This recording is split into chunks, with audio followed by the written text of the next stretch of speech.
आज हम अपने वीडियो में पढ़ने वाले हैं इन्वेस्टमेंट, जो कि इन्वेस्टमेंट बहुत ही इंपॉर्टेंट पार्ट है हमारी इकोनॉमी का, और इकोनॉमी की ग्रोथ को पता करने के लिए और इकोनॉमी की कंडीशन को आइडेंटिफाई करने के लिए, मेजर करने के लिए इन्वेस्टमेंट का जानना बहुत जरूरी है। इसलिए इन्वेस्टमेंट को जानने के लिए इसका क्या रोल है, हम इस वीडियो को पूरा एंड तक देखेंगे।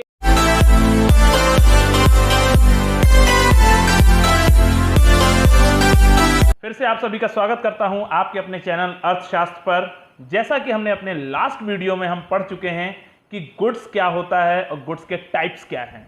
ठीक है, तो चलिए अब गुड्स को हम छोड़ते हैं और हम आगे बढ़ते हैं। आगे देखिए हमारे पास क्या है। आगे हम पढ़ने वाले हैं इन्वेस्टमेंट को। अब हमारा जो नेक्स्ट टॉपिक है वो है क्या, इन्वेस्टमेंट। तो देखिए हम आते हैं अब इन्वेस्टमेंट पे। जैसा कि आपको पता है कि किसी भी इकोनॉमी में इन्वेस्टमेंट का बहुत बड़ा रोल है। हमें पता होना चाहिए कि अगर हम कोई भी इकोनॉमी रन कर रहे हैं और इकोनॉमी में जब तक कि इन्वेस्टमेंट नहीं आएगा, जब तक इकोनॉमी में इन्वेस्टमेंट नहीं होगा, तब तक आपकी इकोनॉमी कभी भी आगे ग्रो नहीं करेगी। यानी इकोनॉमी में मनी के फ्लो को बनाए रखने के लिए इन्वेस्टमेंट और कंजम्पशन दोनों ही इंपॉर्टेंट होता है। जैसा कि कंजम्पशन के बारे में हम कल पढ़ चुके हैं कि जो गुड्स हम प्रोड्यूस कर रहे थे वो किस लिए कर रहे थे, ह्यूमन नीड्स को सेटिस्फाई करने के लिए। और ह्यूमन क्या करता था, इस गुड्स को कंज्यूम, क्या करता था, कंज्यूम करेगा। आ गई बात समझ में। तो ह्यूमन इस गुड्स को ह्यूमन बीइंग कंज्यूम करेगा। तो एक तरह से कंजम्पशन की बात हम कर चुके हैं और अब हम बात करने जा रहे हैं इन्वेस्टमेंट की। ठीक है, तो देखिए इन्वेस्टमेंट में हम क्या करते हैं, इन्वेस्टमेंट क्या होता है। चलिए देखिए, इन्वेस्टमेंट बेसिकली कोई भी एडिशनल गुड्स, या कहने का मतलब है कोई भी कैपिटल गुड्स। याद करिए हमने जब गुड्स पढ़ा था तो उसमें हमने टाइप पढ़ा था कैपिटल गुड्स। अगर आपको याद हो हमने पढ़ा था क्या, कैपिटल गुड्स के बारे में पढ़ा था। ये कैपिटल गुड्स क्या कहता है, कैपिटल गुड्स बेसिकली जो भी पैसा हम इन्वेस्ट कर रहे हैं किसी भी लॉन्ग टर्म एसेट्स पे, वो क्या है, आपका कैपिटल गुड्स है। ऐसा गुड्स जो कि आपके फ्यूचर में अर्निंग दे रहा है, जिससे आप इन फ्यूचर में पैसा अर्न करने वाले हैं, वो क्या है, आपका कैपिटल गुड्स है। तो basically investment is related to the capital goods. Investment जो है कैपिटल गुड्स से ही जुड़ा हुआ है। तो इसलिए देखिए इसकी डेफिनेशन क्या कहता है, addition made to the physical stock of capital during a period of time is called investment. यानी एक साल के समय, during a period of time का मतलब यहां पे क्या है, जो हमारा एक टाइम पीरियड है। बेसिकली एक फाइनेंशियल ईयर की बात करते हैं। किसकी बात करते हैं, फाइनेंशियल ईयर में जो भी आपने कैपिटल गुड्स खरीदे हैं वो क्या है, आपका इन्वेस्टमेंट है। आ गई बात समझ में। और इन्वेस्टमेंट जो होता है वो बेसिकली आपका physical stock means physical form में होगा, मींस उसकी जो अवेलेबिलिटी है वो फिजिकल फॉर्म में होगी, जिसे आप देख सकते हैं, जिसे आप छू सकते हैं। यहां पे हम उसकी बात कर रहे हैं। कहने का मतलब है कोई भी आप फिजिकल स्टॉक खरीद रहे हैं या कोई भी ऐसी चीज खरीद रहे हैं जो कि फिजिकली अवेलेबल है और उस पर अगर आप पैसा लगा रहे हैं तो वो आपका क्या कहलाएगा, इन्वेस्टमेंट कहलाएगा। चलिए तो यहां तक आपको समझ में आ गया होगा कि इन्वेस्टमेंट क्या होता है। इन्वेस्टमेंट मतलब किसी भी एसेट्स या किसी भी कैपिटल गुड्स को खरीदने में जो पैसा हम खर्च कर रहे हैं वो आपका इन्वेस्टमेंट कहलाएगा। ठीक है, अच्छा देखिए इन्वेस्टमेंट को हम कैपिटल फॉर्मेशन भी कहते हैं। क्या कहते हैं, capital formation. Basically capital formation का मतलब ही यही होता है कि जो पैसा आप खर्च कर रहे हैं किस पे, कैपिटल गुड्स पे। यानी कोई भी एसेट्स को खरीदने पे अगर आप पैसा खर्च कर रहे हैं तो वो क्या कहलाएगा, आपका कैपिटल फॉर्मेशन। आ गई बात समझ में। इसको हम चाहे तो ये भी कह सकते हैं कैपिटल फॉर्मेशन को, it is a change in the stock of capital. यानी कैपिटल गुड्स में या कैपिटल में जो चेंज आ रहा है उसी को हम कैपिटल फॉर्मेशन भी कह सकते हैं। आ गई बात समझ में। तो हमारी जो इकोनॉमी है उसमें इन्वेस्टमेंट का बहुत रोल है, क्योंकि जितना ज़्यादा हम पैसा उसमें इन्वेस्ट करेंगे उतना ही हमारी इकोनॉमी भी डेवलप होगी, उतना हमारी इकोनॉमी में मनी का फ्लो इंक्रीज होगा। बेसिकली मनी के फ्लो को कंट्रोल करने के लिए इन्वेस्टमेंट का बहुत बड़ा रोल है हमारी इकोनॉमी में। ठीक है, तो ये तो बात हो गई इन्वेस्टमेंट की कि इन्वेस्टमेंट क्या है। चलिए अब हम बात करते हैं टाइप्स ऑफ इन्वेस्टमेंट की। जो हमारा इकोनॉमिक्स में हमने इन्वेस्टमेंट को डिफाइन किया यहाँ पे, बेसिकली ये हम इसे टाइप्स कहें या ना कहें कोई दिक्कत नहीं है। हम इसे कह सकते हैं कि इन्वेस्टमेंट के दो पार्ट हैं। जैसे आपका ग्रॉस इन्वेस्टमेंट है एक, और एक है आपका नेट इन्वेस्टमेंट। ठीक है, जो आपका ग्रॉस इन्वेस्टमेंट है वो क्या है, ग्रॉस इन्वेस्टमेंट होता है मींस टोटल इन्वेस्टमेंट। जहां कहीं भी बेटा ग्रॉस वर्ड लग गया, क्या लग गया? ग्रॉस वर्ड लग गया, इसका मतलब वहां पे हम किसकी बात कर रहे हैं? टोटल की बात कर रहे हैं। आ गई बात समझ में? तो टोटल इन्वेस्टमेंट है, इसलिए हम इसे क्या कह रहे हैं? Gross investment. Means through out the year, क्या कह रहे हैं? या एक फाइनेंशियल ईयर में, एक फाइनेंशियल ईयर में हमने जो भी पैसा इन्वेस्ट किया है, एक फाइनेंशियल ईयर में जो भी पैसा हम इन्वेस्ट कर रहे हैं, किसको खरीदने के लिए? कैपिटल गुड्स को परचेज करने के लिए। आ गई बात समझ में? वो क्या कहलाएगा? आपका ग्रॉस इन्वेस्टमेंट कहलाएगा। यानी total amount incurred on purchase of fixed assets, purchase of capital goods is known as gross investment. आ गई बात समझ में? अब बात आती है कि आपने जो भी पूरा पैसा खर्च किया वो तो ग्रॉस इन्वेस्टमेंट हो गया, ठीक। अब बात आती है नेट इन्वेस्टमेंट क्या है। तो नेट इन्वेस्टमेंट देखिए बहुत सिंपल सी चीज है। आपने जो टोटल पैसा खर्च किया है, जरूरी थोड़े कि वो पैसा एंड तक वैसा ही बना रहे। एसेट्स पे आपने 1 लाख रुपए का एसेट्स खरीदा, जरूरी थोड़े कि आपकी इन्वेस्टमेंट, अगर आपने 1 लाख रुपए की इन्वेस्टमेंट की है तो एंड तक 1 लाख रुपए की ही इन्वेस्टमेंट रहेगी। ये इन्वेस्टमेंट आपकी टाइम टू टाइम चेंज भी होती है। किसकी वजह से? वियर एंड टीयर की वजह से। कोई भी एसेट्स अगर आप खरीदते हैं तो वो एसेट्स वियर एंड टीयर की वजह से क्या होता है? चेंज होता रहता है। उसकी वैल्यू क्या हो जाती है? चेंज हो जाती है। तो क्या होता है?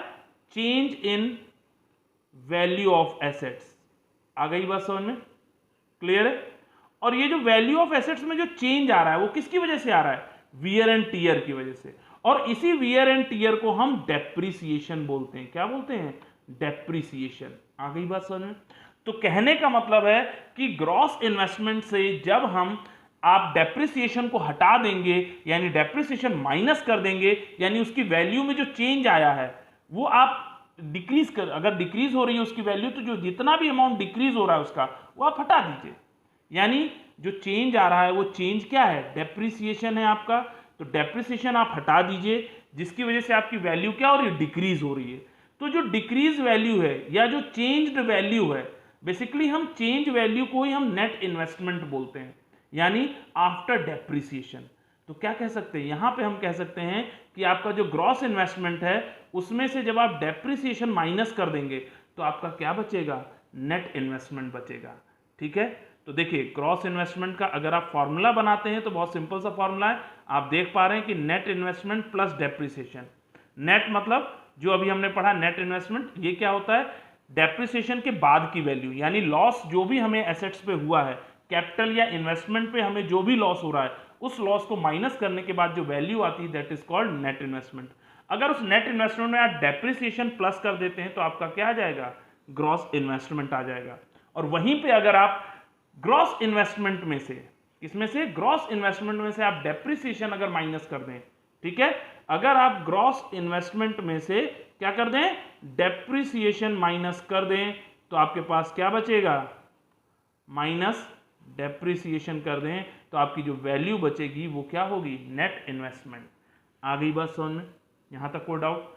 तो देखिए यहां पे जो मेन रोल है ग्रॉस और नेट इन्वेस्टमेंट के बीच, जो मेन डिफरेंस है that is only a depreciation.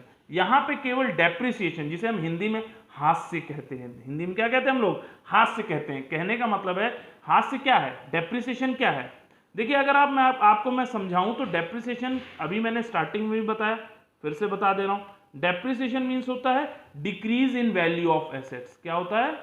Decrease in value of assets. आ गई बात समझ में? वैल्यू ऑफ एसेट्स या कह सकते हैं इन्वेस्टमेंट। क्लियर? क्या कह सकते हैं? या फिर कह सकते हैं इन्वेस्टमेंट। तो in value of asset, decrease in value of assets का मतलब क्या है? डेप्रिसिएशन। और ये डिक्रीज क्यों हो रहा है? ड्यू टू, मैंने आपको स्टार्टिंग में बताया था, due to wear and tear, जिसको हम ये भी कह सकते हैं कॉन्टिन्यूअस यूज। क्या कह सकते हैं? वियर एंड टीयर को हम कह सकते हैं कॉन्टिन्यूअस यूज। मीन्स लगातार किसी चीज को इस्तेमाल करने से जो उसकी कीमत में जो गिरावट आ रही है, वैल्यू का मतलब क्या? उसकी कीमत में गिरावट आ रही है, उसी को हम डेप्रिसिएशन कहते हैं। यानी जो डेप्रिसिएशन अगर आप माइनस कर देंगे तो आपकी वैल्यू क्या बचती है? Net investment. तो यहां पे आपको समझ में आ गया होगा कि टाइप्स ऑफ इन्वेस्टमेंट में क्या है। चलिए, तो ये था हमारा इन्वेस्टमेंट से रिलेटेड, जिसमें हमने ग्रॉस और नेट इन्वेस्टमेंट को स्टडी किया। चलिए अब इसमें मैं एक चीज़ और आपको बताना चाहूँगा कि ये तो बात हो गई हमारी इन्वेस्टमेंट की, ठीक। आप देख लीजिए इसकी डेफिनेशन मैंने यहाँ आपको शो कर दे रहा हूँ। ग्रॉस इन्वेस्टमेंट क्या कहता है? Total addition made to physical stock of capital during a period of time, it includes depreciation. कहने का मतलब है जो ग्रॉस इन्वेस्टमेंट होता है इसमें आपका डेप्रिसिएशन इंक्लूडेड होता है, यानी हम कह सकते हैं कि नेट इन्वेस्टमेंट प्लस डेप्रिसिएशन क्या होता है? Net investment plus depreciation. आ गई बात समझ में? यानी नेट इन्वेस्टमेंट में जब हम डेप्रिसिएशन ऐड कर देंगे तो आपकी जो वैल्यू आएगी that is called gross investment. और जो नेट इन्वेस्टमेंट है ये कैसे आता है? इसमें क्या है कि जब आप ग्रॉस इन्वेस्टमेंट में से, किसमें से? ग्रॉस इन्वेस्टमेंट में, किसमें? ग्रॉस इन्वेस्टमेंट में आप क्या कर दें? Minus depreciation. क्या कर दें? Minus depreciation. तो आपको क्या आ जाएगा? नेट इन्वेस्टमेंट आ जाएगा। क्लियर है यहाँ पे? तो यहाँ तक आप सभी को समझ में आ गया होगा, होप सो। चलिए अच्छा, इसको मैं एक सिंपल वे में और थोड़ा समझाता हूँ। देखिए, अगर आप ग्रॉस इन्वेस्टमेंट से आपको नेट इन्वेस्टमेंट पे जाना है, मान लीजिए आपको ग्रॉस इन्वेस्टमेंट गिवन था और आपको क्या निकालना है? नेट इन्वेस्टमेंट निकालना है। तो ध्यान दीजिए, अगर आपको ग्रॉस से नेट में जाना है तो आप हमेशा क्या करेंगे? Minus depreciation. लेकिन अगर आपको नेट इन्वेस्टमेंट से ग्रॉस इन्वेस्टमेंट में जाना है, यानी अगर आपको नेट से ग्रॉस, यहां पे बेसिकली इन्वेस्टमेंट का मोटिव नहीं है उतना। बेसिकली ग्रॉस और नेट दो ऐसी वैल्यू हैं कि किसी भी चीज को अगर आप ग्रॉस से नेट में कन्वर्ट करना चाहते हैं तो डेप्रिसिएशन माइनस करना है, और अगर किसी भी नेट वैल्यू को आप ग्रॉस वैल्यू में कन्वर्ट करना चाहते हैं तो आपको डेप्रिसिएशन ऐड करना होगा। आ गई बात समझ में? क्लियर है? यानी नेट इन्वेस्टमेंट में जब आप डेप्रिसिएशन ऐड कर देंगे तो ग्रॉस आ जाएगा, और ग्रॉस इन्वेस्टमेंट में से जब आप डेप्रिसिएशन माइनस कर देंगे तो आपका नेट इन्वेस्टमेंट आ जाएगा। क्लियर है यहाँ पे? आई थिंक आप सबको ये चीजें बिल्कुल क्लियर हो गई होंगी, और अगर आपको समझ में आया तो आपको पता है आगे क्या करना है।